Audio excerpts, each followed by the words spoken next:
జూన్లో భారత్ ఇంగ్లాండ్లో పర్యటించనుంది. ఇరు జట్ల మధ్య 5 మ్యాచ్ల టెస్ట్ సిరీస్ జరుగుతుంది. ఈ సిరీస్కు ముందు రోహిత్ శర్మ, విరాట్ కోహ్లీ టెస్టులకు రిటైర్మెంట్ ప్రకటించారు. ఇంగ్లాండ్ సిరీస్కు ముందు కోహ్లీ టెస్టుల నుంచి తప్పుకోవడాన్ని England test captain Ben Stokes జీర్ణించుకోలేకపోతున్నాడు. విరాట్ కోహ్లీ లేకపోవడం పట్ల బెన్ స్టోక్స్ నిరాశ వ్యక్తం చేశాడు. ఎంతో ఆసక్తిగా ఎదురుచూస్తున్న ఈ టోర్నమెంట్లో కోహ్లీ ఆడకపోవడం దురదృష్టమన్నాడు.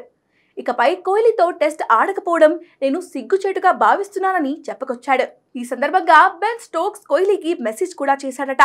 స్టోక్స్ ఇంకా మాట్లాడుతూ, మా మధ్య మ్యాచ్ ఓ యుద్ధంలా ఉంటుంది. ఇకపై భారత్ కోహ్లీ పోరాట స్ఫూర్తిని కోల్పోతుంది. నెంబర్ 18 జెర్సీలో మరో ఆటగాడు రాకపోవచ్చు. ఇంగ్లాండ్ పై టెస్టుల్లో కోహ్లీకి మంచి ట్రాక్ రికార్డ్ ఉంది. అతనికి ఇంగ్లాండ్లోనూ ఫ్యాన్స్ ఉన్నారు. వైట్ బాల్ ఫార్మాట్లో కోహ్లీ గొప్ప ఆటగాడు. కోహ్లీ కవర్ డ్రైవ్ షాట్ నా లైఫ్ లాంగ్ గుర్తుంచుకుంటాను. అయితే కోహ్లీ లేనంత మాత్రాన భారత జట్టును తక్కువ అంచనా వేయలేమన్నాడు స్టోక్స్. భారత్ బ్యాటింగ్ లైనప్ పటిష్టంగా ఉంది. ఐపీఎల్లో ఆడినప్పుడు నేను అదే గమనించాను. టీమిండియాలో ప్రతిభావంతులైన బ్యాటర్లు ఉన్నారని బెన్ స్టోక్స్ చెప్పుకొచ్చాడు.